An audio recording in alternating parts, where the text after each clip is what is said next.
कोल्हापूर जिल्हा आणि शहर राष्ट्रीय तालीम संघाच्या वतीनं ऐतिहासिक मोतीबाग तालिमीमध्ये मल्लांसाठी बांधलेल्या नव्या 2 मजली इमारतीचं उद्घाटन आणि स्वर्गीय बाळासाहेब गायकवाड यांच्या अर्धपुतळ्याचं अनावरण खासदार शाहू महाराज छत्रपती यांच्या हस्ते आणि मान्यवरांच्या उपस्थितीत करण्यात आलं। यावेळी बोलताना खासदार श्रीमंत शाहू महाराज यांनी कोल्हापूरच्या कुस्तीला काहीशी मरगळ आल्याचं सांगितलं। शासन आणि जनता यांनी सामूहिक प्रयत्न केल्यास पुन्हा कुस्तीला चांगले दिवस येतील असा विश्वासही त्यांनी व्यक्त केला।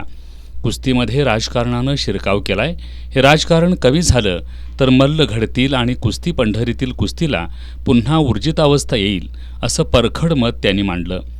लाडक्या बहिणीप्रमाणे लाडका पैलवान योजना सुरू करून शासनानं पैलवानांना दरमहा अनुदान द्यावं अशी मागणी त्यांनी केली। राज्य नियोजन मंडळाचे कार्यकारी अध्यक्ष आमदार राजेश क्षीरसागर यांनी शाहूपुरी आणि गंगावेश या तालमींसाठी मोठी आर्थिक तरतूद केल्याचं सांगितलं। माजी खासदार संजय मंडलिक यांनी बाळ गायकवाड यांनी तपस्वीप्रमाणे कुस्तीची सेवा केली, त्यांचा हा पुतळा नवीन पिढीला प्रेरणा देईल असा विश्वास व्यक्त केला। खेळात घुसलेल्या राजकारणांचा खेळाडूंना तोटा होत आहे, हे राजकारण मोडून काढण्यासाठी खासदार शाहू महाराज यांनी पुढाकार घ्यावा आणि कुस्तीचे शुद्धीकरण करावं अशी मागणी मंडलिक यांनी केली। कोल्हापूर जिल्हा आणि शहर राष्ट्रीय तालीम संघाचे जिल्हाध्यक्ष बी पाटील यांनी तालीम संघाच्या माध्यमातून कुस्तीचं वैभव परत आणूया असं आवाहन केलं।